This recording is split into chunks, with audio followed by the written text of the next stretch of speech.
کچھ آئینی اور بڑے اہم قانونی سوالات اٹھائے. بالکل. اس میں جو آرٹیکل 200 کے حوالے سے الجہاد کیس، الجہاد ٹرسٹ کیس کے حوالے سے وہ یہ بھی بتایا گیا ہے کہ میننگ فل کنسلٹیشن اور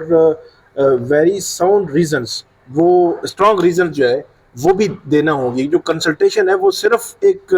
روٹین کا پروسیس نہیں ہے، بلکہ اس میں آپ نے میننگ فل کنسلٹیشن کرنی ہے، اور وجہ ہوگی نا کیوں آپ جو ہے وہ کسی دوسری ہائی کورٹ سے اس ہائی کورٹ میں کسی جج کو جو ہے وہ لا رہے ہیں. ایگزیکٹلی ثاقب، یہی وہ سوال ہے میننگ فل کنسلٹیشن والا کہ جس کا جواب اگر ہمیں مل گیا تو پھر 26ویں آئینی ترمیم کے لیے بڑے مسائل پیدا ہو جائیں گے. کیونکہ دیکھیں یہ جو 5 ججز میننگ فل کنسلٹیشن پہ زور ڈال رہے ہیں، اس کا مقصد یہی ہے کہ اس کا ریزن دینا ہوگا کہ بھئی تبادلے کی ضرورت کیوں ہے. اور سب سے پہلے تو ان ججز نے کہا ہے کہ اگر ریزن دینا ہوگا تو اس کا ریزن تو یہ ہو سکتا ہے نا کہ اسلام آباد ہائی کورٹ میں مقدمات کی تعداد بہت زیادہ ہے جی، اور ججز جو ہیں وہ ویکینسیز بھی ہیں، ٹھیک ہے، تو اس لیے ان کو لانا پڑ رہا ہے. تو وہ یہ کہہ رہے ہیں اس خط کے اندر، آگے جا کے آپ دیکھیں گے وہ کہہ رہے ہیں کہ جس ہائی کورٹ سے، لاہور ہائی کورٹ سے لانے کی کوشش کی جا رہی ہے، وہاں پہ تو تقریباً 2 لاکھ کے قریب مقدمات زیر التوا ہیں اور وہاں پہ 32 ویکینسیاں ہیں، اور اسلام آباد ہائی کورٹ میں بھی 2 ویکینسیاں خالی ہیں. تو بجائے اس کے کہ آپ جوڈیشل کمیشن کے اجلاس میں ان ساری اسامیوں کو پر کریں، آپ یہ وجہ نہیں بتا سکتے تبادلے کی کہ اسلام آباد ہائی کورٹ میں جو ہے مقدمات کی تعداد زیادہ ہے، ویکینسیاں ہیں، تو اس لیے ہمیں اضافی جج لانا پڑ رہا ہے. کیونکہ جہاں پہ ضرورت ہے وہ تو لاہور ہائی کورٹ ہے جہاں پہ 32 ویکینسیاں ہیں اور وہاں پہ 2 لاکھ مقدمات ہیں. یہاں پہ تو 15-20 ہزار ہی ہوں گے نا زیادہ. تو میننگ فل کنسلٹیشن سے مراد یہ ہے. اور پھر آپ نے سنا ہوگا کہ وہ چیف جسٹس سے ملاقات بھی ہوئی ہے، 2 ججز کی یا 5 ججز کی؟ 2 ججز کی ملاقات بھی ہوئی ہے. تو ملاقات اسی لیے ہوئی ہے کہ وہ چیف جسٹس یحییٰ آفریدی کو یہ باور کرانا چاہ رہے ہیں کہ آرٹیکل 200 کے تحت وہ واحد کنسلٹی نہیں ہے، ٹھیک ہے، 2 ہائی کورٹ کے بھی کنسلٹی ہیں. مگر اس کے باوجود بھی چیف جسٹس کو ایک اپنی پوزیشن کلیئر کرنی چاہیے، اور کم از کم چیف جسٹس آف پاکستان کو جو ہے کسی قسم کی کنسنٹ نہیں دینی چاہیے اس تبادلے کے اوپر، اور اپنا اختلافی رائے جو ہے اس کو ریکارڈ پہ بھی لانا چاہیے اور پبلک بھی کرنا چاہیے. اچھا، اس میں آرٹیکل 194 کا بھی حوالہ دیا گیا ہے کہ ایک جب کوئی جج حلف اٹھاتا ہے تو وہ اس ہائی کورٹ کا نام لیتا ہے. ہاں بالکل صحیح. اس ہائی کورٹ کا نام لیتا ہے کہ میں as a Lahore high court جج میں یہ کام نمٹاؤں گا اور کروں گا. تو یہاں پر وہ کہہ رہے ہیں کہ یہاں پہ اگر آپ کو لاہور سے اسلام آباد آنا ہوگا تو پھر آپ کو الگ سے حلف لینا ہوگا، نیا حلف اٹھانا ہوگا کہ اب میں اسلام آباد ہائی کورٹ کے جج کے طور پہ آئین اور قانون کے مطابق کام کروں گا. اور جب نیا حلف کوئی جج اٹھاتا ہے تو اس حلف کی تاریخ سے اس کی سینیورٹی کا تعین ہوتا ہے. جو رولز ہیں، جو قواعد ہیں ججز کے سینیورٹی کے جو بنے ہوئے ہیں، تو یہ بہت اہم اور بہت بڑے کوشچنز اٹھائے ہیں. اور یہ 26ویں اور وہ کہہ رہے ہیں کہ کوئی پریسیڈنٹ بھی نہیں ہے کہ 18ویں ترمیم کے بعد یہ جو کوئی ایسی پریسیڈنٹ نہیں ہے. وہ کہتے ہیں کہ 18ویں ترمیم کے بعد تبادلے کی شک موجود تھی لیکن اس شک کو کبھی استعمال نہیں کیا گیا، ٹھیک ہے نا. اور اب یہ جو شک ہے یہ ایک قسم کی ریڈنڈنٹ، حالانکہ کسی بھی آئین کے شک کو آپ ریڈنڈنٹ قرار نہیں دے سکتے، لیکن ایک ابہام اس لیے پیدا ہو گیا ہے کہ اگر پریزیڈنٹ نے یہ اختیار جو ہے استعمال کرنا شروع کر دیا پھر تو جوڈیشل کمیشن کا جو اختیار ہے وہ بالکل ہی ختم ہو جائے گا، عدلیہ کی آزادی ختم ہو جائے گی، اور ہر حکومت اپنی مرضی سے ایک ہائی کورٹ کے جج کو دوسری ہائی کورٹ میں لا کے اپنی مرضی کا چیف جسٹس لگا دے گی، اور پھر پوری ہائی کورٹ جو ہے اس چیف جسٹس کے ذریعے اس کو کنٹرول کیا جائے گا، اس کے اوپر اثر انداز ہوا جائے گا. تو اس لیے یہ جو آرٹیکل 200 ہے 18ویں ترمیم کے بعد بھی اس کو نہ تو اس میں کوئی چینج کی گئی اور نہ اس کو چھیڑا گیا، مگر 26ویں آئینی ترمیم میں یہ جو کہہ دیا گیا ہے کہ لایا جا سکتا ہے. تو میرے خیال میں یہ 26ویں آئینی ترمیم کے اوپر بھی بہت بڑا ایک سوال ہے کہ اس شک کو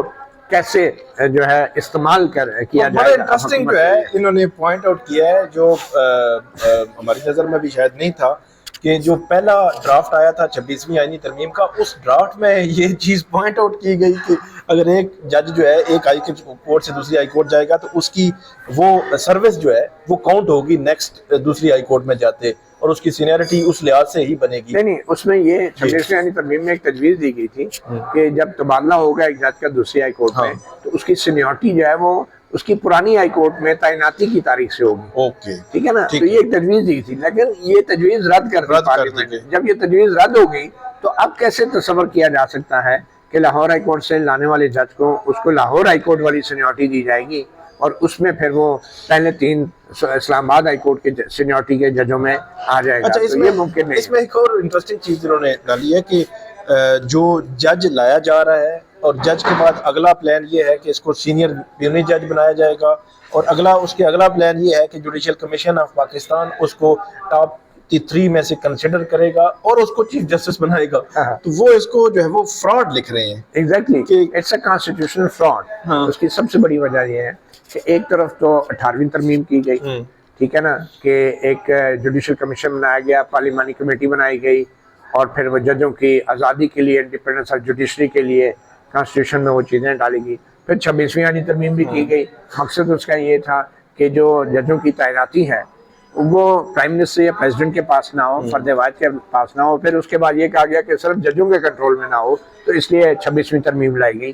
تو یہ تو فراڈ ہے کہ اتنی ترمیم لانے کے باوجود جو کام جوڈیشل کمیشن آف پاکستان نے کرنا ہے، یعنی کہ تبادلے کے حوالے سے بھی وہ کام جو ہے ابھی پھر بھی اگر صدر نہیں کرنا ہے اور وزیر اعظم کے مشورے بھی کرنا ہے، تو پھر تو یہ فراڈ ہوا نا سارا. کہ کانسٹیٹیوشن میں آپ بتا رہے ہیں کہ جوڈیشل کمیشن ہے جو ججز کی اپوائنٹمنٹس کرتا ہے، اور اگر جوڈیشل کمیشن نالائق ہے، ناکام ہے، کہ 32 جج لاہور ہائی کورٹ میں نہیں لگا سکا، 2 جج اسلام آباد ہائی کورٹ میں نہیں لگا سکا، تو اس گیپ کو جو ہے وہ صدر مملکت اور وزیر اعظم اپنے بندے ادھر لگا دے وہ تبادلے کے نام پہ، یعنی اپنی مرضی کا جج جو ہے اٹھا کے ایک ہائی کورٹ سے دوسرے ہائی کورٹ میں لگا دے. تو یہ چیز جو ہے میرے خیال میں یہ کانسٹیٹیوشنل فراڈ کے زمرے میں آتی ہے کہ کانسٹیٹیوشن کی منشا ایک ہے، کانسٹیٹیوشن کے الفاظ ایک ہیں، اور اس کے اندر ایک ایسا لوپ چھوڑا گیا ہے، گیپ چھوڑا گیا ہے کہ جس کے ذریعے جو ایگزیکٹو ہے وہ ایک بار پھر عدلیہ کو مینیپولیٹ کر سکے اور جوڈیشل انجینئرنگ کر سکے. اچھا، اس میں جو آخری کویشچن ہے، ویسے انہوں نے تعداد بتائی ہے کہ 58.33% وہاں پہ جو پرسنٹیج ہے جو لاہور ہائی کورٹ کے حوالے سے بتایا ہے، اور یہاں پینڈنسی ہے، اور یہاں پہ اسلام آباد ہائی کورٹ میں پینڈنسی. تو یہاں پہ وہ کہہ رہے ہیں کہ یہ کہہ رہے ہیں ویکنسیز کی بات کر رہے ہیں. جی ویکنسیز کی بات، ویکنسیز کی لاہور ہائی کورٹ میں جو ہے وہ 58 زیادہ کچھ ہے. جی ویکنسی زیادہ، اور اسلام آباد ہائی کورٹ میں دو صرف جو ہے. تو لاہور ہائی کورٹ میں ججوں کو تعینات کرنے کی ضرورت ہے. اسلام آباد ہائی کورٹ کے لیے کیوں تبادلہ کیا جا رہا ہے، جج کو لایا جا رہا ہے؟ اچھا، آخری بات کہ یہ جو بار بار یہ کہہ رہے ہیں کہ آپ ایک مطلب اس میں کوئی ایک عجیب قسم کی وہ بدنیتی بھی شامل ہو سکتی ہے کہ آپ نے اس طرح لانا. اچھا، انہوں نے کہا ہے اپنے ججز کو، صدر کو کچھ نہیں کہا. مطلب انہوں نے کہا ہے کہ اپنے جو جج ہیں نا تینوں، سندھ، لاہور، اسلام آباد ہائی کورٹ اور چیف جسٹس آف پاکستان، یہ اس میں کنسلٹیشن نہ دیں. اور کیا ایسا ہوگا؟ ایک بات. اور ساتھ ہی سوال یہ ہے دوسرا، کیا وہ جو ججز آ رہے ہیں انہوں نے کنسنٹ دے دی ہوگی، فرض کریں تو کیا ایسی سچویشن کے بعد وہ ججز اس اپنی کنسنٹ میں نظر ثانی کریں گے یا کر سکتے ہیں، یا جو چیف جسٹس ہے متعلقہ وہ کر سکتے ہیں؟ دیکھیں، انہوں نے ایک قسم کا خبردار کیا ہے ان 5 ججوں نے کہ اگر کوئی باہر کی ہائی کورٹ سے کوئی جج لایا گیا تو اس سے فرکشن پیدا ہوگی، اور وہ جو اسموتھ فنکشننگ ہے ججز کے آپس میں جو تعلقات ہیں وہ خراب ہوں گے، اور آبویسلی ایک بیڈ ٹیسٹ کریٹ ہوگا. یہ ان ججوں کے لیے بھی ایک انفارچونیٹ سچویشن کریٹ ہو جائے گی، یعنی کہ ان ججوں کے لیے باقی اسلام آباد ہائی کورٹ کے باقی ججز کے ساتھ جو ہے ان کی وہ اسموتھ ریلیشن نہیں ہوں گے. ظاہری بات ہے، وہ ججز جن کے اوپر ان کو لا کے بٹھا دیا جائے گا ایک جونیئر جج کو دوسری ہائی کورٹ سے، تو ان کے آپس کے تعلقات بھی خراب ہوں گے، اور وہ یقینی طور پہ اس سینیورٹی کو نہیں مانیں گے کہ ایک جج جو ہے ان باہر سے لا کے ان کے اوپر بٹھا دیا گیا ہے. تو وہ اگر جج جو ہے وہ جب بینچز پہ بیٹھتے ہیں تو یہ اپنے سینیورٹی اور جونیورٹی کا بڑا خیال رکھتے ہیں، ججز بھی جرنیلوں کی طرح بلکہ عام جو سرکاری ملازم ہیں وہ بھی. تو as a matter of principle جج کے لیے بڑا مشکل ہوگا کہ وہ ایک ایسے جج کے ساتھ بطور جونیئر جج بیٹھے جس جج کو وہ سمجھتا ہے کہ اس نے میرا حق مارا ہے اور میری سینیورٹی کے اوپر قبضہ کیا ہے.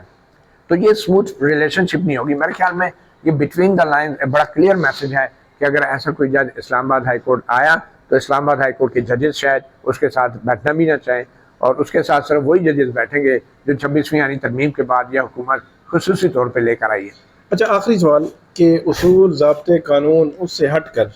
پہلے بھی ہم نے دیکھا کہ حکومت جو چاہتی ہے وہ کرتے جا رہی ہے 26ویں آئینی ترمیم کرانے سے لے کر اب تک. آپ کو لگتا ہے کہ حکومت بھی اپنے اس اگر وہ سوچ رہی ہے تو اس پہ نظر ثانی کرے گی یا وہ کہے گی جو کرنا ہے کر لو، ہم نے آگے بڑھنا ہے؟ میرے خیال میں یہ جو پوائنٹس اب اسلام آباد ہائی کورٹ کے 5 ججوں نے اٹھائے ہیں یہ کوئی سیاسی پوائنٹ نہیں ہے، یہ بہت ہی زیادہ کانسٹیٹیوشنل لیگل پوائنٹ ہے۔ جب تک اس حوالے سے جوڈیشل کمیشن آف پاکستان یا چیف جسٹس آف پاکستان جو ہے یا حکومت پاکستان وزیر قانون، کیونکہ اب یہ پبلک ڈومین میں آ گئی ہے ساری انفارمیشن، اس حوالے سے وضاحت نہیں کرتے کہ کیسے ایک جج کا جس کو آئین میں بظاہر تبادلہ کرنے کی اجازت تو ہے مگر اس کو سینیورٹی دینے کا آئین میں کوئی ذکر نہیں ہے، 26ویں ترمیم میں بھی نہیں ہے، تو اس کو کیسے چیف جسٹس لگایا جا سکتا ہے؟ ہاں اگر حکومت یہ کرے کہ ایسی کوئی بات نہیں ہو رہی اور وہ اسلام آباد ہائی کورٹ کے اس خط سے اب واضح ہو گیا ہے کہ وہ تیار ہیں اسلام آباد ہائی کورٹ کے ججز کہ جو ہائی کورٹ کے 3 سینئر ترین ججز ہیں، جسٹس محسن اختر کیانی ہے، جسٹس میاں گل اورنگزیب ہیں، جسٹس طارق محمود جہانگیری ہیں، ان میں سے کسی کو بھی اگر حکومت چیف جسٹس لگانا چاہے تو ہائی کورٹ کے ججز بھی تیار ہیں، لیکن باہر کے کسی جج کو وہ منظور نہیں کریں گے۔ اور یہ جو قانونی نقطے اٹھائے ہیں اس قانونی نقطوں کی جو رکاوٹ ہے اس کو حکومت کے قانون دانوں کے لیے عبور کرنا بہت مشکل ہوگا۔ بہت مشکل ہوگا، اور بظاہر آپ کو کیا لگتا ہے کہ اگر فرض کریں حکومت یہ لے آئے اس کے بعد ایک قانونی جنگ شروع ہو جائے گی؟ بالکل، دیکھیں اسلام آباد ہائی کورٹ کے اندر سے جو اگریوڈ ججز ہیں میرے خیال میں وہ اس کو چیلنج بھی کر سکتے ہیں۔